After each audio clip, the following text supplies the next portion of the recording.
Violet Harrington clutched her worn leather satchel tightly against her chest as the stagecoach rattled into the dusty town of Redemption Creek, Colorado. The year was 1878, and she was returning to a place she had fled 8 years ago with nothing but the clothes on her back and a broken heart. Back then, she'd been just 17, naive and hopeless. Now at 25, with her honey blonde hair pinned beneath a modest bonnet and her once girlish features transformed into those of a composed woman, she prayed no one would recognize her, especially not Elijah Montgomery. The stagecoach lurched to a stop, sending a plume of dust into the warm summer air. Violet drew a steadying breath as the driver opened the door. "Redemption Creek, madam," he announced, offering his hand to help her down. Her feet touched the familiar dirt of Main Street, and memories flooded back like a flash flood in a desert canyon. The general store with its striped awning still stood on the corner, the Silver Dollar Saloon still boasted the same peeling paint, and the small white church at the end of the street remained unchanged by time. "Would you like help with your trunk, Miss Harrington?" the driver asked, already moving toward the back of the coach. "Yes, thank you. I'm staying at Mrs. Wilkins' boarding house." The driver nodded. "Fine establishment, just down the street on your right." Violet began walking, keeping her eyes forward, hoping to avoid any curious gazes.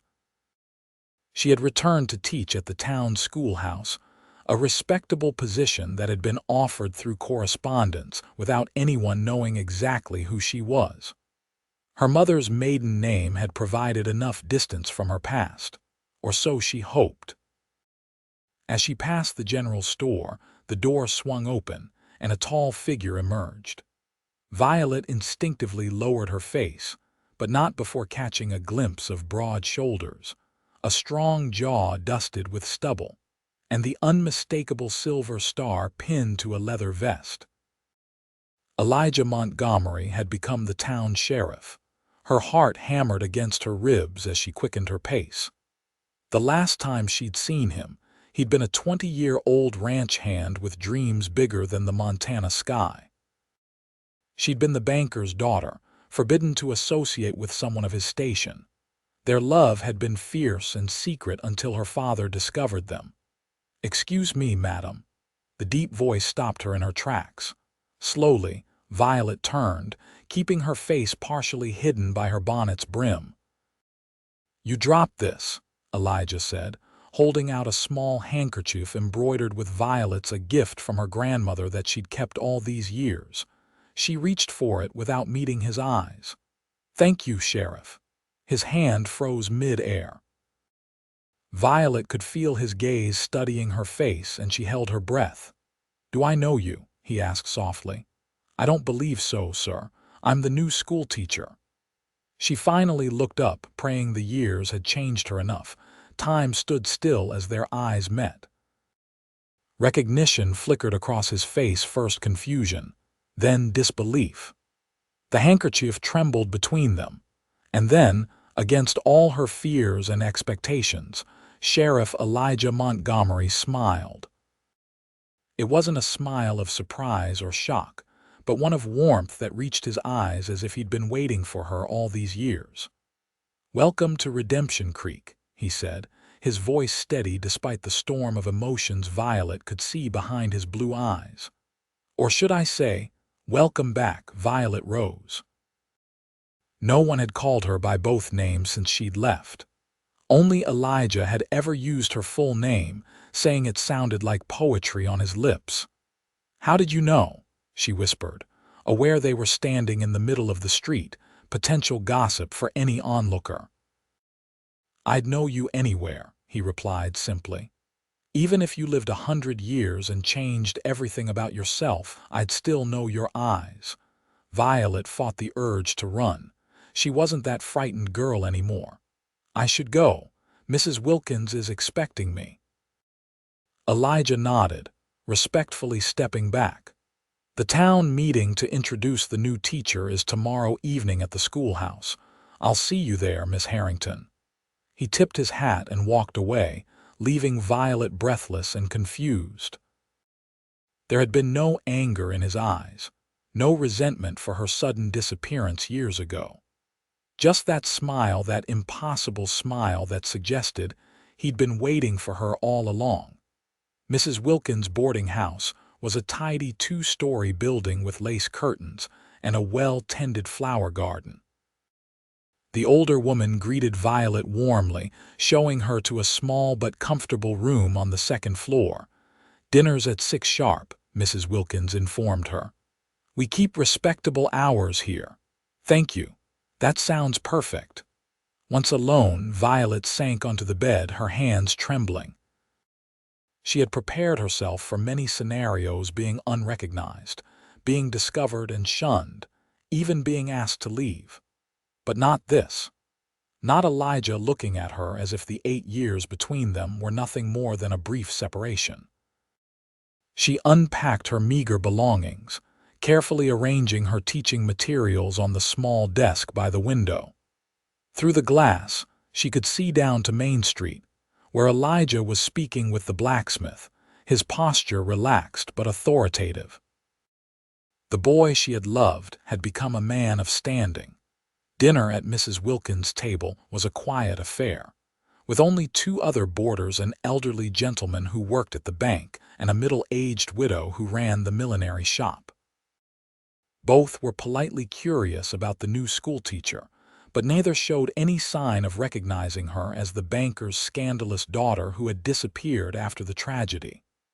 "Sheriff Montgomery's done wonders for this town," Mrs. Wilkins remarked as she served apple pie.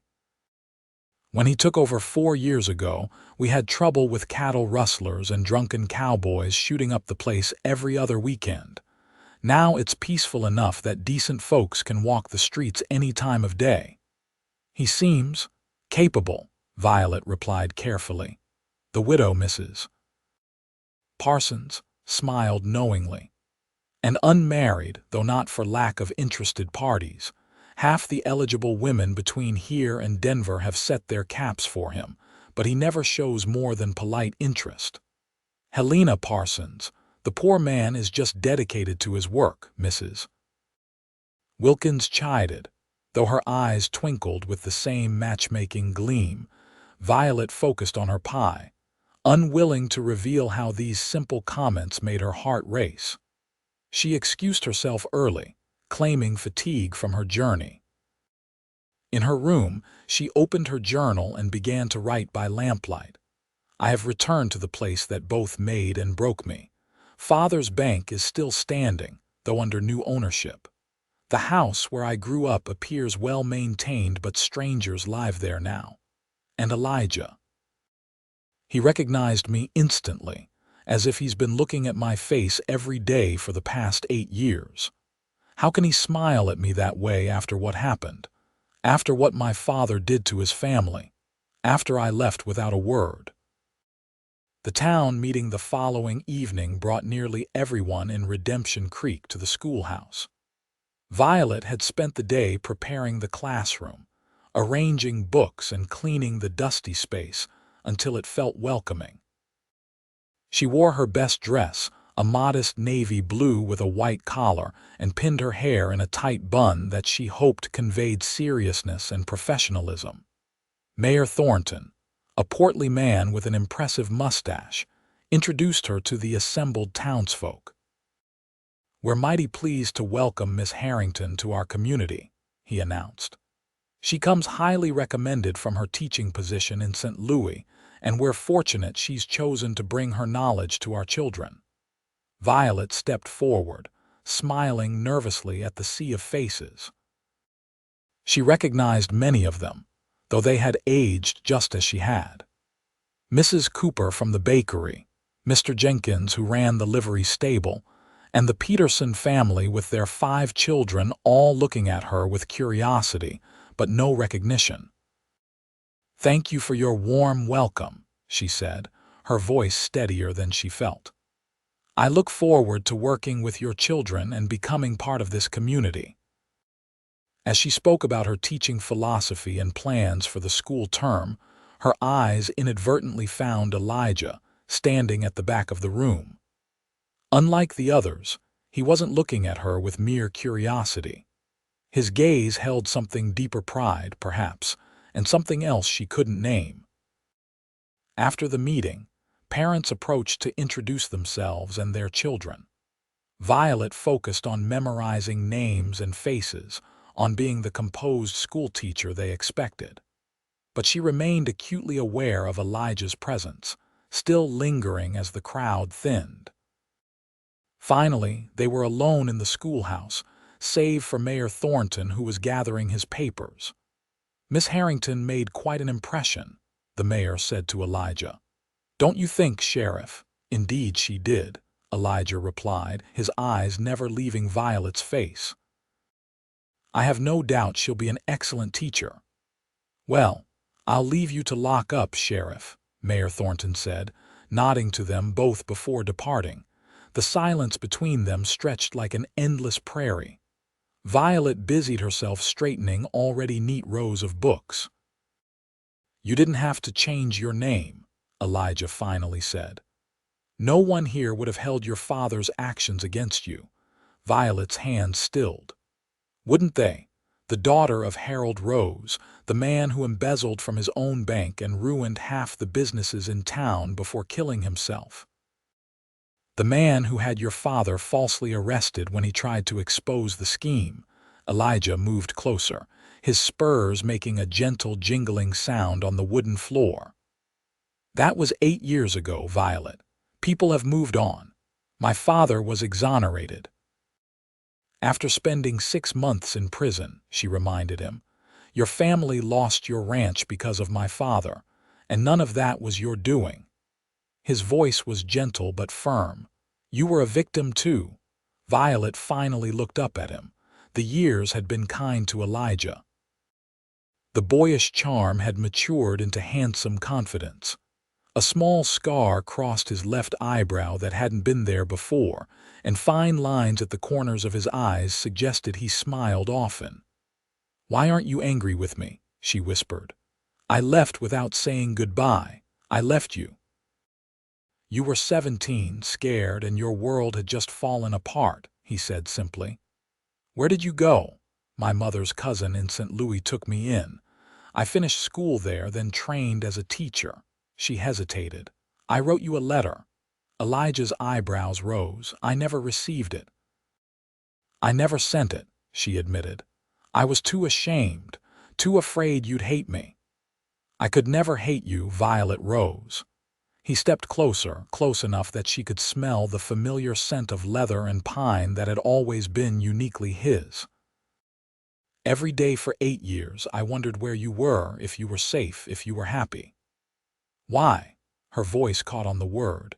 His smile returned, that same smile that had greeted her on Main Street, warm and knowing. "Because loving someone doesn't stop just because they're gone." Violet's heart hammered in her chest. "Elijah, we can't simply pick up where we left off. We're different people now." "I know that," he agreed. "Which is why I'd like to properly court Miss Violet Harrington, the new schoolteacher, if she's amenable." Despite herself, Violet felt a smile tugging at her lips. "The sheriff courting the schoolteacher will be the talk of the town." "Let them talk," he said, his eyes twinkling. "Though I should warn you, I'm having dinner at Mrs. Wilkins' boarding house tomorrow evening as her guest." "Pure coincidence, of course." "Of course," Violet echoed, unable to stop her smile now. As they walked toward the door, Elijah hesitated.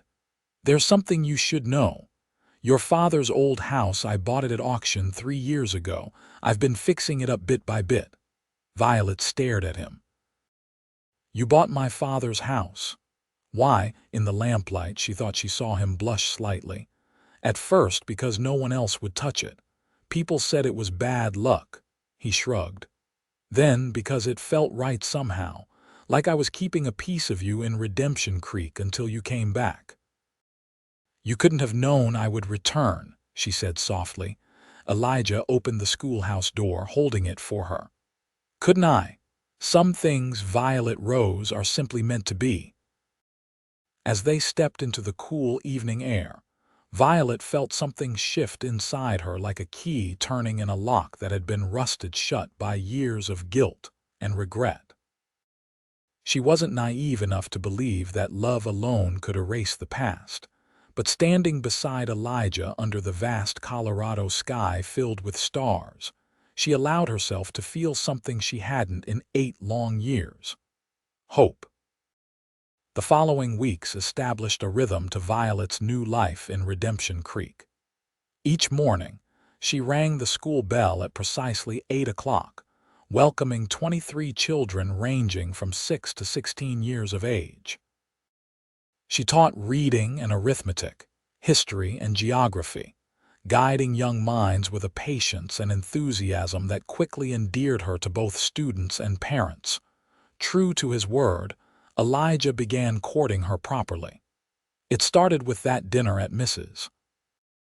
Wilkins' boarding house, where they maintained a respectable distance while the landlady and other boarders pretended not to watch their every interaction. He escorted her to church on Sundays, walked her home from school when his duties permitted, and occasionally brought her wildflowers he'd picked while riding his rounds. Their conversations were careful at first, both navigating the people they had become.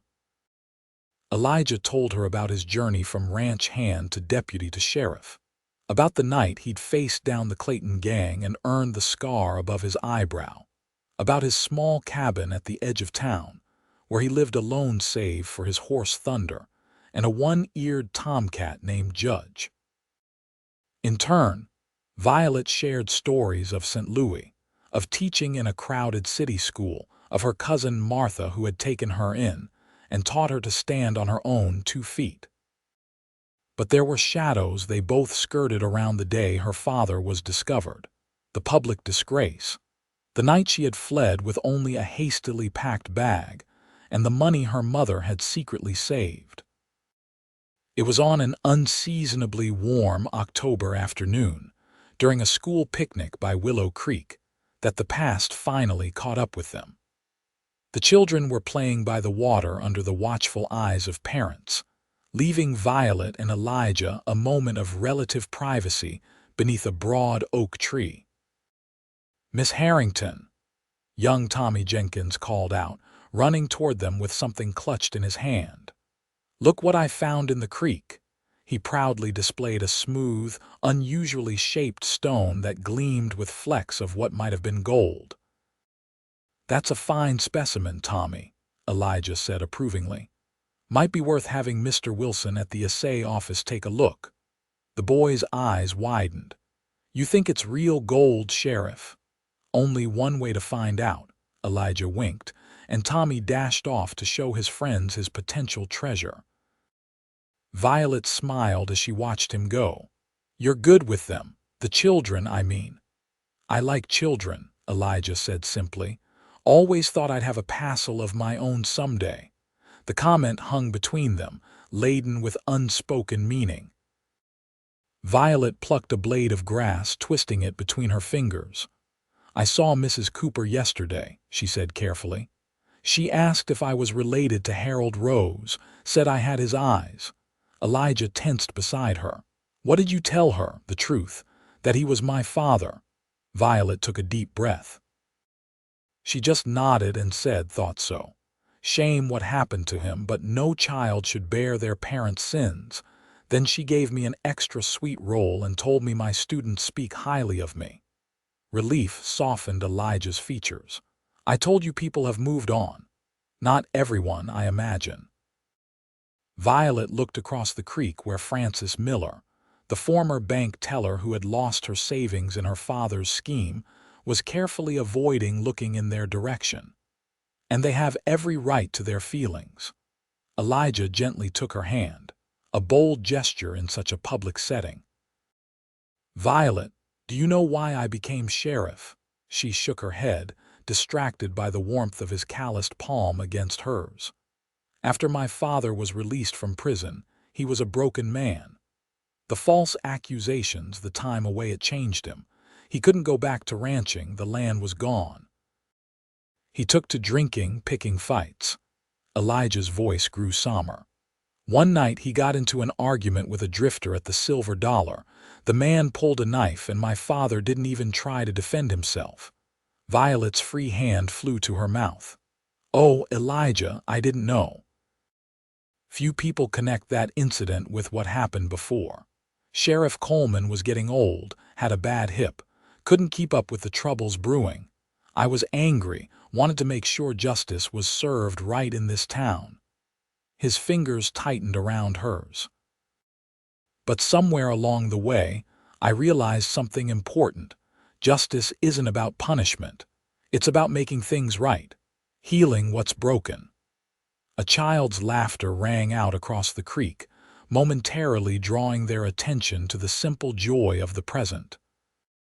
"That's why I bought your father's house," Elijah continued. "Not to erase what happened, but because I believed someday we might have a chance to write a different ending to our story." Violet looked into his eyes, seeing the boy she had loved now transformed into a man of principle and compassion. "I came back to make amends," she admitted.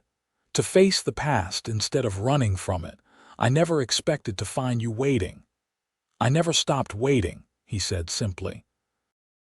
Later that evening, as Elijah walked her back to the boarding house, Violet made a decision. "I'd like to see it," she said. "My father's house, your house now." Surprise flickered across his face. "Are you certain? It might bring back difficult memories." "I'm certain." "Perhaps this Sunday after church?" he nodded, a smile spreading across his features. "Sunday it is." Sunday arrived with clear skies and a gentle breeze that carried the scent of pine from the surrounding hills. After the church service, where Reverend Parker had delivered a moving sermon on forgiveness that felt almost providential, Elijah offered Violet his arm for the walk to the Rose House. It stood on a small hill overlooking the town, a two-story structure with a wide front porch and gabled roof. As they approached, Violet's steps slowed. The house looked both familiar and strange, the same basic structure but transformed by a fresh coat of white paint, new curtains visible through the windows, and flower boxes bursting with late-blooming mums. "The garden looks different," she observed, noting the orderly rows of vegetables where her mother's ornamental roses had once grown.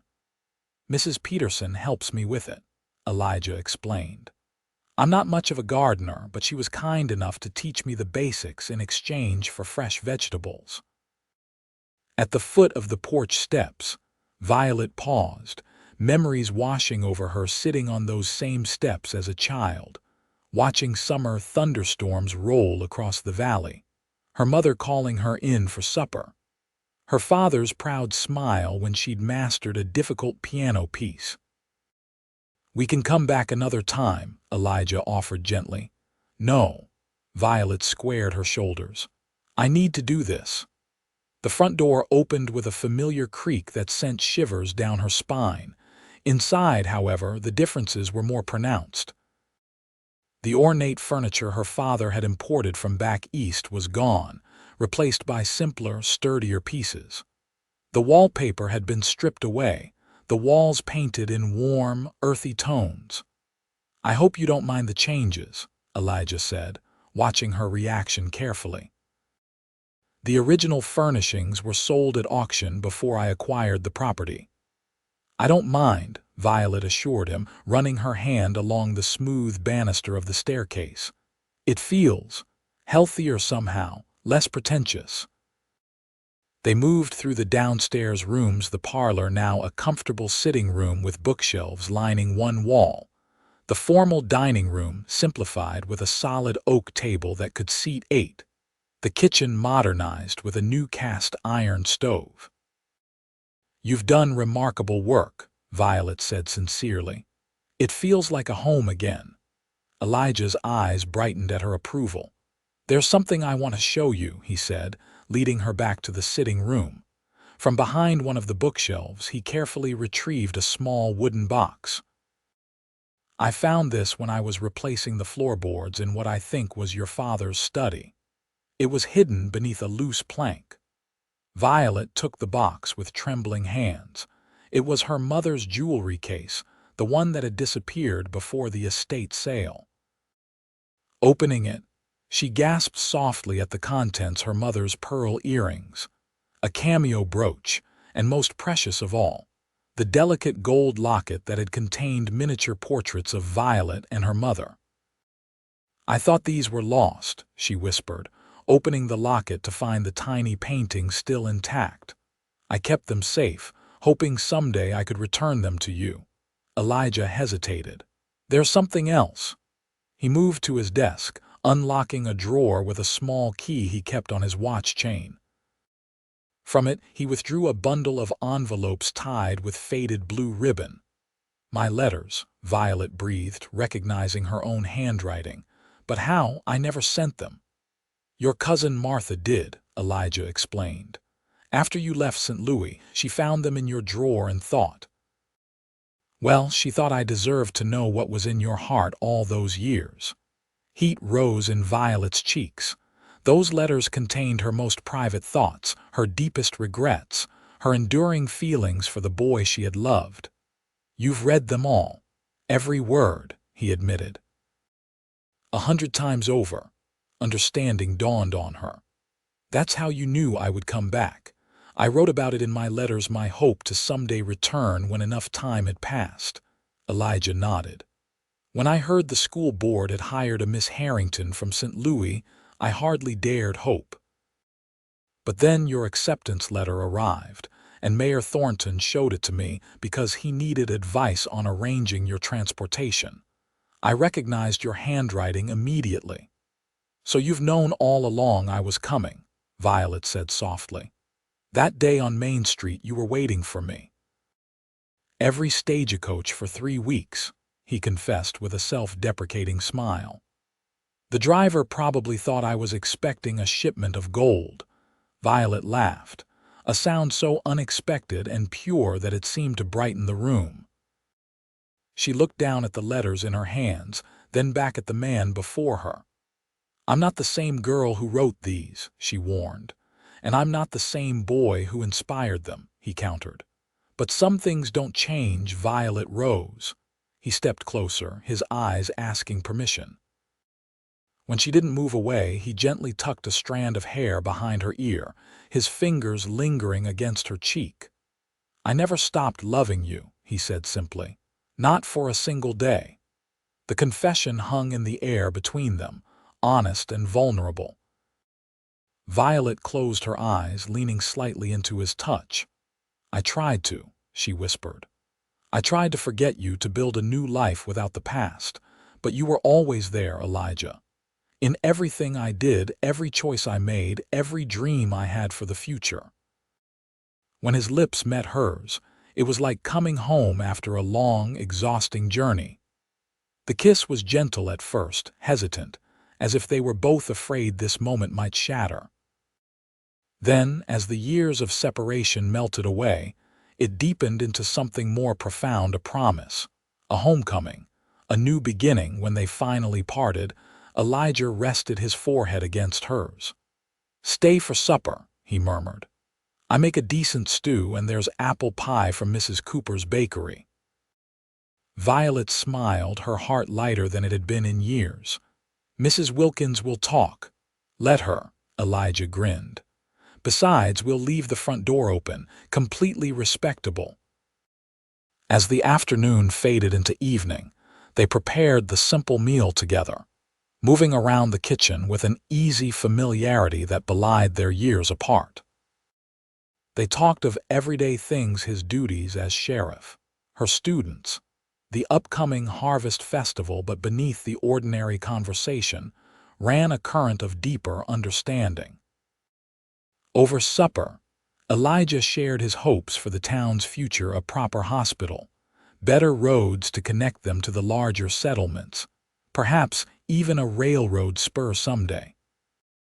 Violet spoke of her plans for the school, her vision for expanding the library, her dream of starting adult education classes for those who had missed their chance at learning.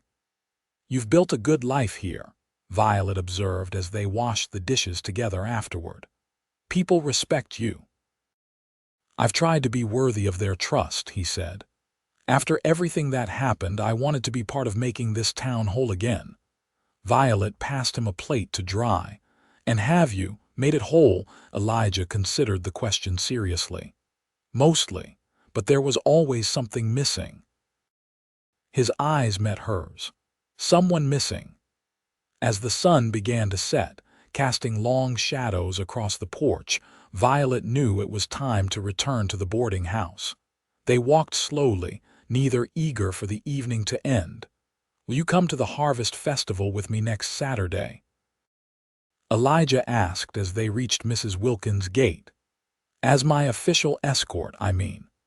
The Harvest Festival was the town's largest celebration, where couples often announced engagements or intentions. Attending together would make a clear statement about their relationship. "Yes," Violet answered without hesitation. "I would be honored."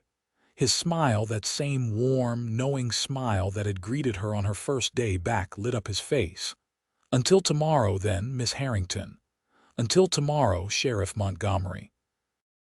As Violet prepared for bed that night, she wrote in her journal, "I came to Redemption Creek seeking atonement, prepared to face scorn and suspicion. Instead, I found Elijah waiting for me with a heart full of forgiveness and eyes that still look at me as if I am the most precious thing in the world. Is it possible to bridge 8 years of separation? To build something new from the ashes of the past? When he kissed me today, it felt like finding a piece of myself I thought was lost forever. Perhaps redemption comes not from punishing ourselves for the past, but from having the courage to embrace a future we never thought possible." News of the schoolteacher and the sheriff's courtship spread through Redemption Creek with predictable speed. By Monday morning, Violet could feel curious eyes following her as she walked to the schoolhouse. Some gazes were approving, others speculative, a few openly disapproving, particularly from the unmarried women who had set their caps for the handsome sheriff. Francis Miller, the former bank teller, stopped Violet outside the general store that afternoon. Violet braced herself, expecting recriminations or, at minimum, cold civility. "Miss Harrington," Francis began stiffly, "I understand you're Harold Rose's daughter." "I am," Violet acknowledged, meeting the older woman's gaze steadily. Francis studied her face for a long moment. "You have his eyes, but your manner is all your mother's. Elizabeth was a kind woman, too kind to see what was happening until it was too late." "My mother suffered greatly for my father's actions," Violet said softly. "As did many others in this town, including you, Miss Miller. I know my father's embezzlement cost you your savings." The older woman's mouth tightened. 27 years of careful economy gone in an instant. "I cannot undo what my father did," Violet said, "but please know that if there was any way I could make amends, I would." Frances adjusted her shawl, her expression softening slightly. "Sheriff Montgomery is a good man, best this town has ever had. He sees the best in people, sometimes more than they deserve." "I'm well aware of that," Violet replied. "See that you don't hurt him," Frances said, her tone somewhere between warning and concern. "He waited a long time for your return." As Frances walked away, Violet released a breath she hadn't realized she was holding. It wasn't forgiveness exactly, but it was acknowledgement, a willingness to judge her on her own merits rather than her father's sins. Similar encounters followed in the days leading up to the Harvest Festival. Some, like Mrs. Cooper, were warmly welcoming. Others, like Mr. Dawson, who had lost his hardware store after the bank's collapse, were more reserved. But no one treated her with the outright hostility she had feared. By Saturday, Violet had settled into a cautious optimism about her place in Redemption Creek. She dressed carefully for the festival, selecting a forest green dress with delicate embroidery at the collar and cuffs. Mrs. Parsons from the millinery shop had insisted on lending her a complimentary bonnet, a kind gesture that touched Violet deeply. Elijah arrived at the boarding house promptly at noon, looking handsome in a clean black suit and freshly polished boots. His sheriff's badge gleamed on his lapel, and he had tamed his usually unruly dark hair. "You look beautiful," he said, his admiration evident in his gaze. "And you are very handsome, Sheriff," she replied, accepting his offered arm. The town square had been transformed for the festival. Colorful bunting hung between buildings, tables laden with food lined one side, and a wooden platform had been erected for dancing. Children darted between adults, faces sticky with candy, while farmers proudly displayed their largest pumpkins and most impressive corn stalks in hopes of winning ribbons. As they walked through the crowd, Violet was acutely aware of the attention they drew. Elijah greeted everyone with easy confidence, introducing her not as the new schoolteacher but simply as Miss Violet, as if her presence at his side was the most natural thing in the world. They sampled Mrs. Cooper's prize-winning apple butter, applauded the children's recitation of harvest poems, which Violet had helped them practice, and admired the handcrafted goods at various stalls. Throughout it all, Elijah kept her hand tucked in the crook of his arm, a public declaration of his intentions that didn't go unnoticed. "Sheriff," Mayor Thornton called, waving them over to where the town council members had gathered. "And Miss Harrington, enjoying the festivities?" "Very much, Mayor," Violet replied with a smile. "Excellent, excellent. Sheriff, we've just been discussing the proposal for expanding the schoolhouse. Given Miss Harrington's success, we're seeing families from outlying homesteads sending their children to town for proper education. Might need to add another room by spring." Violet's heart warmed at this validation of her work. "That would be wonderful, Mayor. We're already quite crowded." "Nothing but the best for Redemption Creek's future," the mayor declared. "Speaking of which, when are you two going to make an announcement? Half the town's got wagers on whether it'll be today or Christmas." Elijah chuckled while Violet felt heat rise in her cheeks. "Now, Mayor, a gentleman doesn't discuss such matters in public," Elijah chided good-naturedly. HMPH. "Well, don't wait too long. Good teachers and good lawmen are hard to come by. We'd like to keep you both happy and settled here." As they moved away from the mayor's group, the band began playing a lively reel. Couples moved toward the dancing platform, and Elijah turned to Violet with raised eyebrows. "May I have this dance, Miss Harrington?" Violet hesitated only briefly. "It would be my pleasure, Sheriff Montgomery." They joined the other dancers, Elijah's hand warm at her waist, his steps sure and practiced. As they moved through the figures of the dance, Violet found herself remembering the stolen moments of their youth, a clandestine dance at the Founders' Day celebration, his hands respectful but his eyes full of longing. Whispered promises under a canopy of stars, the sweet innocence of first love. When the music slowed to a waltz, Elijah drew her closer than propriety strictly allowed, though not so close as to cause scandal. "What are you thinking?" he asked, noticing her thoughtful expression. "I was remembering the last time we danced together," she admitted. "Behind your father's barn, with no music except you humming that old Scottish tune your grandmother taught you."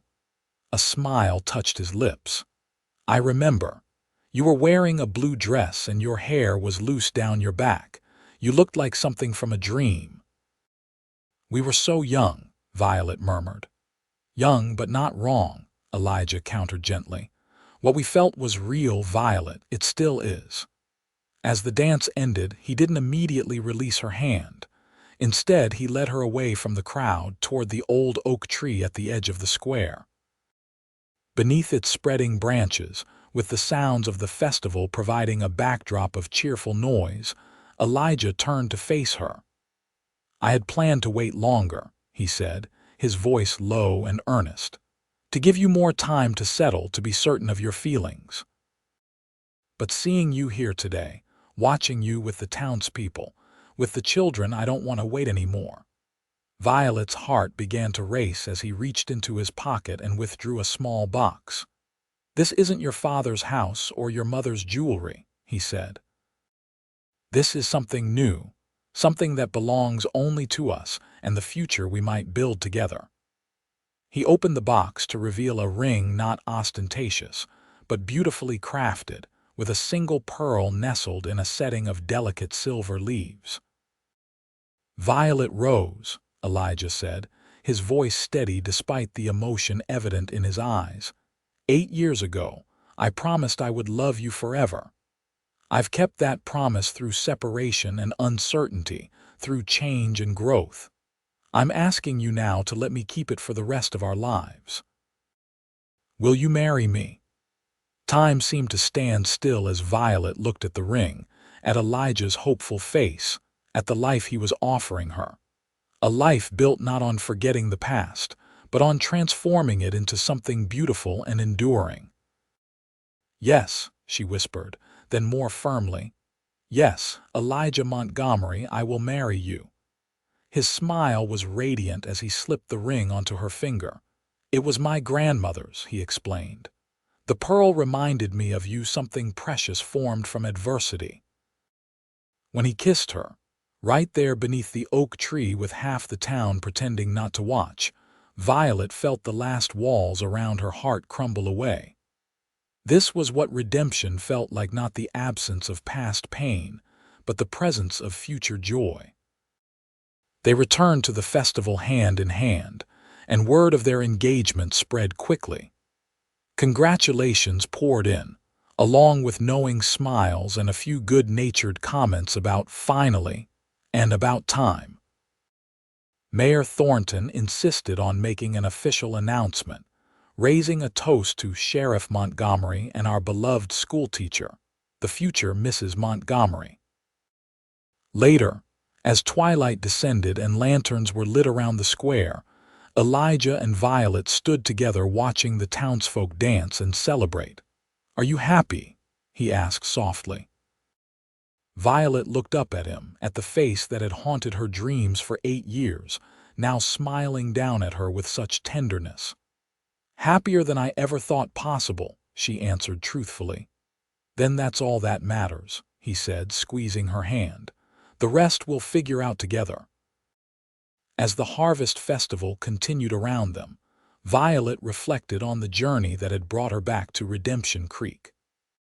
She had returned seeking atonement, but had found something far more valuable: a second chance at love, at belonging, at creating a future unburdened by the shadows of the past. The wedding took place on a crisp December morning, with snow dusting the ground like powdered sugar. The small white church was filled to capacity, decorated with evergreen boughs and red berries harvested from the surrounding hills. Violet wore a gown of ivory satin with a high collar and delicate lace overlay, sewn by Mrs. Parsons and several other ladies from town as a wedding gift. Reverend Parker spoke of new beginnings and God's grace, of love that endures through trials and separations. As Violet and Elijah exchanged vows, their voices clear and unwavering, a sense of rightness settled over the congregation. Even Frances Miller dabbed at her eyes with a handkerchief. "I now pronounce you husband and wife," Reverend Parker declared. "Sheriff Montgomery, you may kiss your bride." Elijah's kiss was gentle but filled with promise, a pledge of all the days to come. As they turned to face their friends and neighbors as Mr. and Mrs. Montgomery, Violet felt a profound sense of homecoming. The celebration afterward, held in the town hall, lasted well into the evening. There was dancing and feasting, toasts and teasing. Mayor Thornton presented them with a deed to a small parcel of land adjacent to Elijah's now their house. "For when you need to expand for the little ones," he said with a wink. When they finally departed for home, riding in a sleigh decorated with ribbons and bells, Violet leaned against her husband's shoulder, watching the stars emerge in the clear winter sky. "Are you ready?" Elijah asked as they approached the house, now lit with warm lamplight and a wreath of pine on the door, a home awaiting its mistress. "I've been ready for 8 years," Violet replied. He carried her across the threshold, setting her down in the entryway that now held memories both old and new. The house had been further transformed in the weeks since her first visit. Curtains she had sewn now hung at the windows. Books from her collection mingled with his on the shelves, and a new piano stood in the corner of the sitting room, Elijah's wedding gift to her. "Welcome home, Mrs. Montgomery," he said softly. Later, as they lay in the quiet darkness of their bedroom, Violet traced the line of Elijah's jaw with gentle fingers. "Did you really never doubt I would return?" she asked. He captured her hand, pressing a kiss to her palm. "There were dark days," he admitted. "After my father died, when I was struggling to find my path. But then your cousin sent those letters, and I read your words about wanting to come back someday, about the regrets you carried and the hopes you still held." He drew her closer. "I decided then that I would build a life here worthy of your return, whether it took 1 year or 20. And if I had never come back," she whispered, "then I would have lived with the knowledge that I had loved truly, if only once," he said simply. "But you did come back." Violet rose. "And now we have the rest of our lives ahead of us." Spring arrived with a riot of wildflowers and new beginnings. The town council approved the expansion of the schoolhouse, with construction to begin as soon as the ground thawed completely. Violet continued teaching, now riding to and from school with Elijah when their schedules aligned. Their easy companionship, a source of gentle teasing among the townsfolk. They settled into married life with surprising ease, as if the years apart had somehow prepared them for the compromises and joys of sharing a home. Elijah learned that Violet required absolute quiet when grading papers, and that she talked in her sleep, mostly about errant students and lesson plans.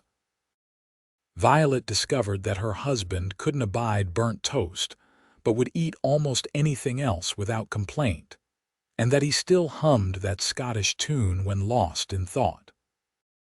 In April, as they planted the vegetable garden together, Violet shared the news she had been holding close for several weeks. "The garden will need to be larger next year," she said casually, patting soil around a tomato seedling. "We'll have another mouth to feed come November." Elijah's hand stilled in the dirt, his head snapping up to look at her. "Violet, are you saying—" "Yes," she confirmed, her smile radiant. "Dr. Wilson confirmed it yesterday." The trowel fell forgotten as Elijah gathered her into his arms, his joy so palpable it brought tears to her eyes. "A baby," he whispered against her hair. "Our baby." "The first of many, I hope," she said, leaning back to see his face. "As many as you want," he promised, his hand gently covering her still flat stomach. "I love you, Violet Montgomery." "And I love you, Sheriff Montgomery," she replied, sealing the words with a kiss. Word of the impending arrival spread through Redemption Creek with predictable speed.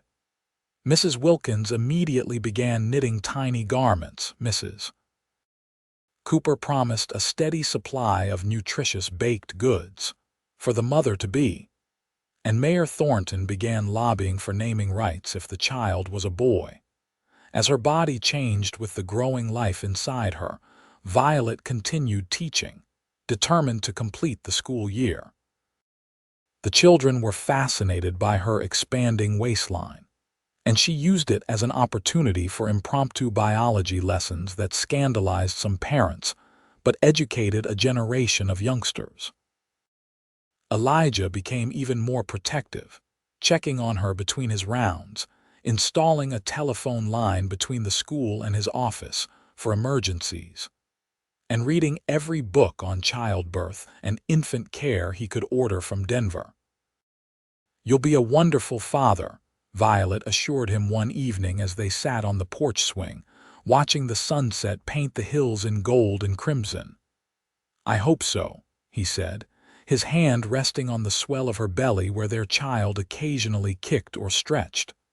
"My own father was complicated, loving but stern before everything happened, then broken afterward. You learned from him both what to do and what not to do," Violet said gently. "Just as I learned from my parents. We'll make our own way, Elijah." He nodded, his expression thoughtful. "I've been thinking about the future," he said. "Mayor Thornton approached me about running for his position when he retires next year." Mayor Montgomery, Violet tested the title. "It has a nice ring to it." "It would mean less danger, more regular hours," Elijah pointed out. "Time to watch our children grow."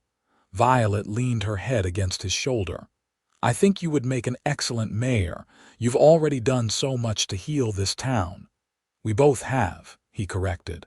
"The school teacher and the sheriff, quite a team."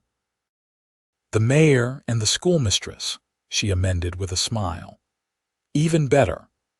On a stormy night in late November, after 18 hours of labor that tested both Violet's endurance and Elijah's nerves, Elizabeth Rose Montgomery entered the world with a lusty cry and a shock of dark hair. Named for both grandmothers, she had her father's blue eyes and her mother's determined chin. "She's perfect," Elijah whispered, cradling his daughter with hands that trembled slightly. "Absolutely perfect." Violet, exhausted but radiant, watched her husband fall instantly in love with their child.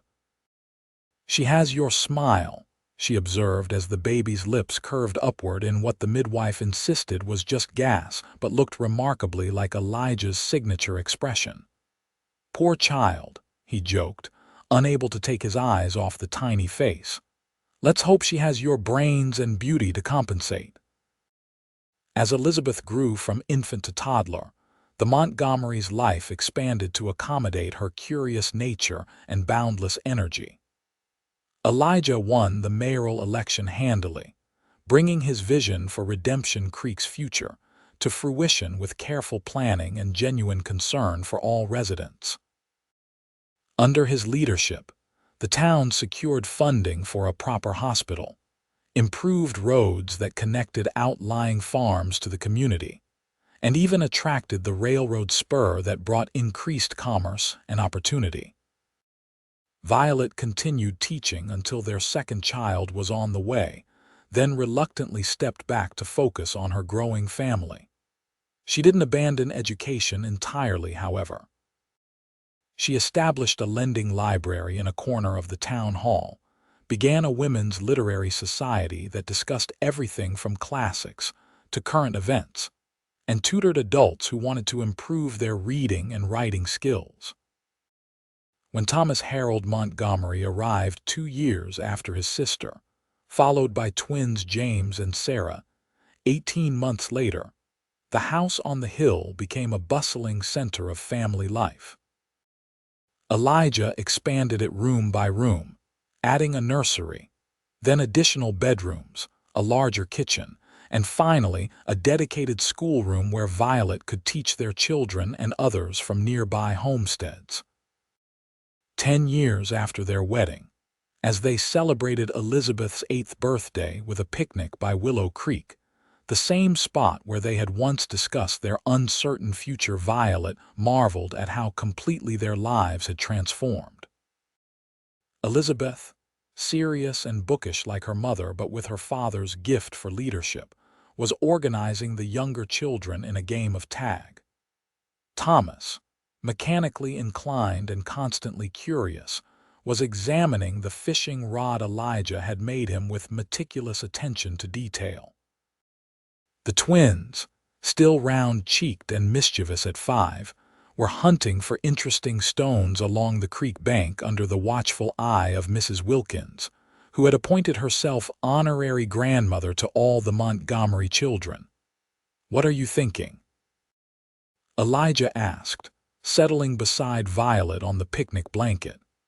At 40, his dark hair was touched with silver at the temples, and the lines around his eyes had deepened, but he was, if anything, more handsome to Violet than he had been in his youth. "I was thinking about the day I returned to Redemption Creek," she said, leaning against his shoulder. "How terrified I was that you would hate me, or worse, not even remember me." Elijah's arm encircled her waist, drawing her closer. "As if I could ever forget you," Violet rose. "You smiled at me that day as if you'd been waiting your whole life for me to come back," she remembered. "I had been," he said simply. "From the moment you left, I was waiting for you to return." Violet looked out at their children, at the town that had become truly home, at the life they had built together from the broken pieces of the past. "It was worth the wait," she said softly. "Every minute," Elijah agreed, pressing a kiss to her temple. "Every single minute." As the sun began its descent behind the hills, casting long golden shadows across the creek, the Montgomery family gathered their belongings and headed home. Mayor Elijah and Violet, Elizabeth and Thomas, James and Sarah. A family forged through separation and reunion, through forgiveness and hope, through a love that had recognized itself across time and distance. And if anyone in Redemption Creek noticed that the mayor still sometimes looked at his wife as if he was seeing her for the first time with that same warm, knowing smile that said he'd known her forever well, they just nodded and smiled themselves. After all, theirs was a love story for the ages, a reminder that sometimes the greatest adventures begin when you return to where it all started, and find someone waiting with open arms and a heart that never forgot.